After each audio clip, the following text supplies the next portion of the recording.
Good morning, Active and Reborners. I hope you're well, and I'm sorry about missing last week. I have my attractive assistant here with me today. This is Woolly. He decided to massage my knees with her tongue, and she'll be assisting me in whichever way she can. Anyway, just a recap on the things we've done over the last few weeks. I think we covered most of the essential things on bicycle mechanics, but please do send a message on the Active and Reborn site if there's anything I can do to help. Cycling is a very practical thing. Better to be actually there with a bicycle in front of you or riding a bicycle. One of the things I did think about doing was to get a GoPro camera and ride around on the roads and paths and give some little tips, safety tips and things like that, hints about climbing, a cadence. So if people think that'd be a good idea, I'm happy to take that a bit further.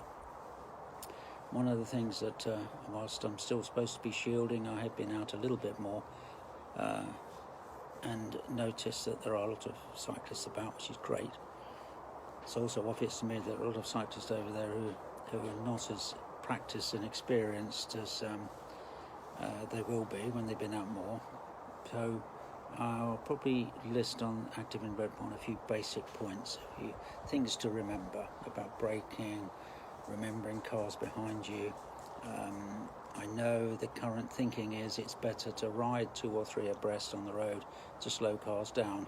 I'm not sure I totally concur with that, because it is frustrating for drivers, and you don't really want to frustrate motorists. And I think Woody thinks that as well. He's got a bit sniffy about it. But I've also been asked by several people if I could tell a few tales from the races, a few tales from an old cyclist, which I'm happy to do if people really want to know. So the days when I was racing seriously in the late 60s, 70s, it was very different than it was now. To be honest with you, it wasn't then considered a mainline sport. It was a bit of an oddity if you were a racing cyclist. And one of the things that showed you up on the beach or in the gym is because you shaved your legs. And it's a bit of a quandary. There are a lot of answers about why cyclists shave their legs. In those days when it started, it was lesser about aerodynamics. Aerodynamics weren't such a big issue in those days. In those days, it was more about coping with the discomfort and the pain and the distance and all of that good stuff. And the science behind it wasn't so much there. But there's several reasons why cyclists shave their legs and still do. One, because if you were riding at any elite level, you had massage, and if you didn't have shaved legs, then you had a high chance of getting infection in your hair follicles. Also, roads were dirty. You didn't have the technical warming up lotions and things in your leg, and the popular thing was to put olive oil in your legs. So on a hot day, you could almost fry an egg on your thighs. But obviously having olive oil in your legs and the dust and the dirt and everything isn't the most hygienic thing to do. So if you haven't got hairs on your legs, it makes things easier to wash your legs properly. So that's one little tale, which isn't a problem now. You can shave your legs much more easily and look very nice and sleek. But it does help with massaging and hygienic reasons. One of the other things was hydration. Hydration wasn't considered such an important aspect as it is now, and of course it's very important. The first coach I got when I was first riding at elite level told me to go out for 100 miles on a hot day, like it was at the weekend, to go out with no water at all. And I challenged him on that, and I said, well, that doesn't sound good at all. What's the reason for that? He said, well, I want your body to become accustomed to performing under physical stress. So it did perform, and I like other people. My first long race that I did, and there I was lined up with people I just read about in the magazines. So I was a bit nervous, and so I asked some of the old lags a few days before the start. I said, what should I take in my bottle? They said, well, one of them said, take some Coca-Cola with a little bit of salt and some sugar in it. So it takes the fizziness out of it, and the salt will help your dehydration, and the sugar will give you some energy. So I did that. And then another one said, well, take black coffee, very sweet black coffee. And another one said, take some orange juice. Take some orange juice, put a little bit of water in it. So I thought, what will I do? So I got a little hip flask, put some not diluted enough orange juice, and on one bottle I had Coca-Cola with salt and sugar in it, and the other one I had black coffee. And it turned out to be a very hot day, and my mouth was all a mess of salty Coca-Cola and coffee and a bit of orange juice, and it was so horrible. I don't think I got much hydration out of it at all. I got enough energy to finish in the main pack, but that taught me a lesson. Don't listen to everybody, and if you're going to listen to people, don't listen to lots of different people. Listen to somebody that you think would give you good advice, that you trust, and just stick to that. Don't mix your advice. But racing in those days as well was much more about fitness. If you did enough miles, you did enough bits of very crude speed work, and toughened yourself up, then the chances are you might be in the group that contests the finish.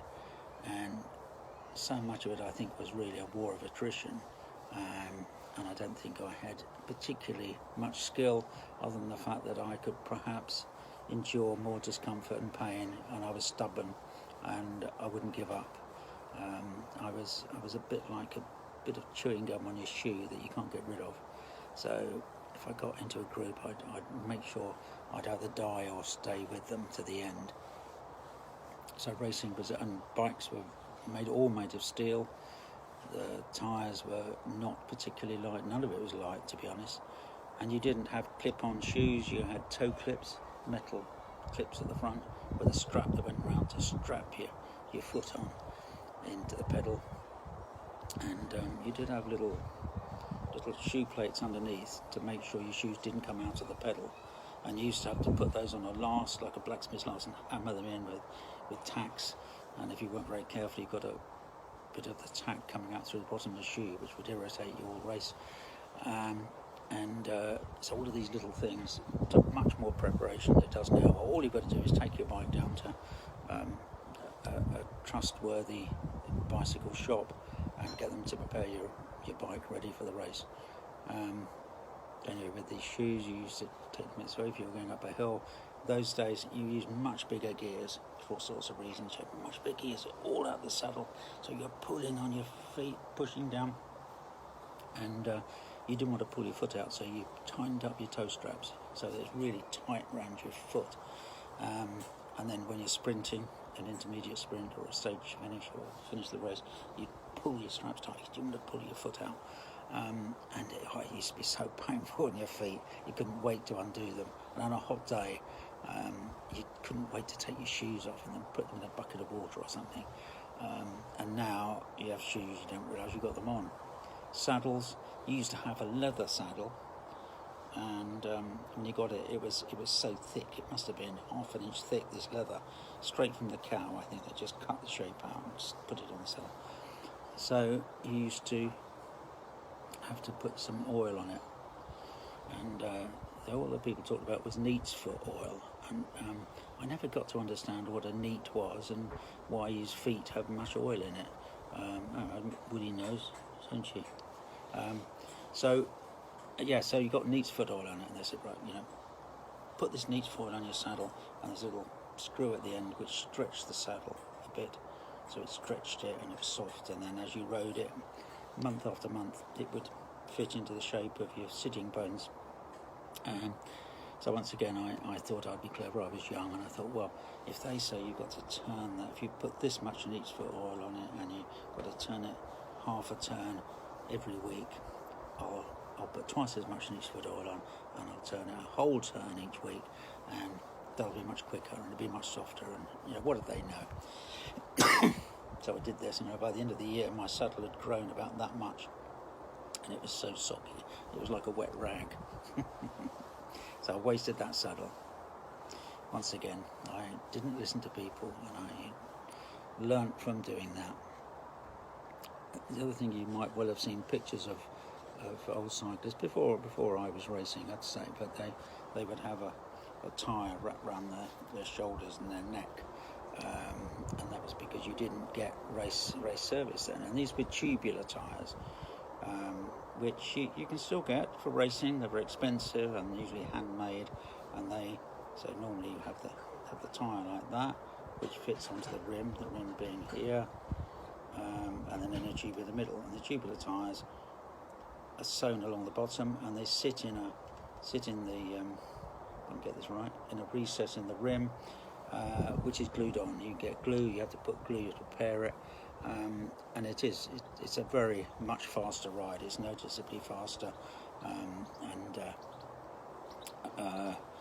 certainly on the velodromes that's what everybody uses, but on the road not everybody, not all the top pros use that now, because tyres have developed so much. But that was the only way you could get a racing tyre until probably the 80s, mid-80s, 90s perhaps. I don't know. So hopefully you found that mildly entertaining and helpful. If you haven't, let me know. If you have, let me know. And if you want me to talk about anything else, then please send me an email. I hope you find that interesting.